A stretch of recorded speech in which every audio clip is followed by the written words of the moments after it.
gestion frauduleuse. En 1995, c'était le boycott actif avec des dizaines de morts. En 2000, c'est les élections chaotiques avec près de 300 morts. En 2010, c'est la crise post-électorale avec plus de 3000 morts. En 2020, la désobéissance civile avec près d'une centaine de morts.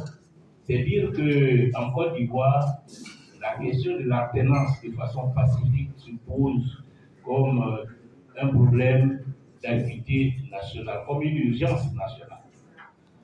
Et donc, lorsque vous décidez de porter donc cette organisation et de la positionner pour une alternance pacifique en Côte d'Ivoire, toutes les personnalités de la société civile comme du monde politique qui se battent pour que la Côte d'Ivoire soit un pays démocratique ne peut que se sentir interpellé et se sentir engagé.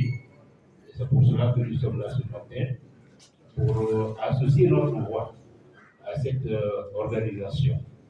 Mais nous ne sommes pas surpris que ce soit vous, parce que vous avez gagné vos galons en tant que militante pour la démocratie. Vous les avez gagnés. Vous les avez gagnés en 2011 parce que vous avez fait près de 2 ans de détention à Boubiani. À 6 mois.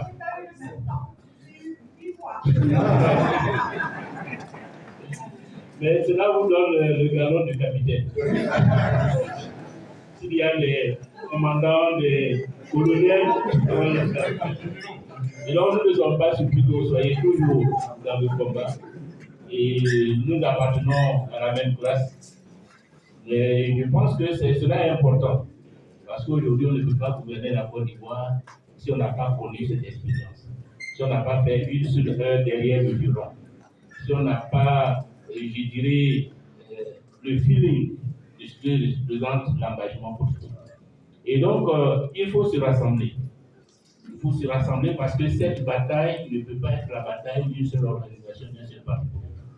Il faut que ce soit une bataille nationale. Parce que c'est une bataille qui s'inscrit dans la modernisation de notre pays, dans la modernité politique que nous devons construire.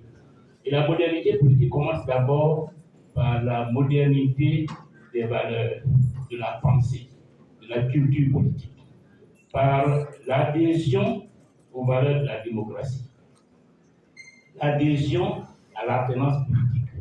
C'est parce que, jusqu'à présent, ceux qui ont eu cette chance de gouverner la Côte d'Ivoire n'ont jamais accepté l'alternance pacifique, la démocratie, que nous vivons ces crises à succession.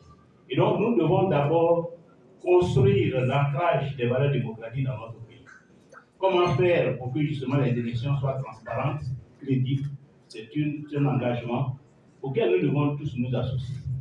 Mais la démocratie, la modernité va au-delà. C'est la modernité politique et institutionnelle, mais c'est la modernité de la gouvernance, c'est la modernité de l'économie nationale, c'est la modernité de la société, c'est la modernité culturelle. Donc c'est un combat qui s'inscrit dans un grand projet de modernisation de notre pays.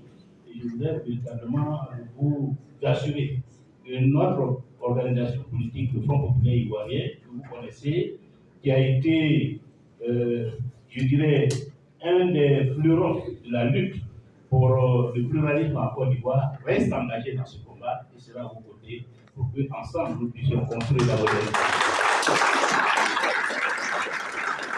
Les thèmes qui nous occupent à l'heure actuelle ont été brillamment exposés par ceux qui m'ont précédé. C'est pourquoi je voudrais m'arrêter là et vous souhaiter bon vent et dire que nous sommes à votre disposition pour que ensemble nous travaillons à l'alternance pacifique en Côte d'Ivoire en 2025. Je vous remercie.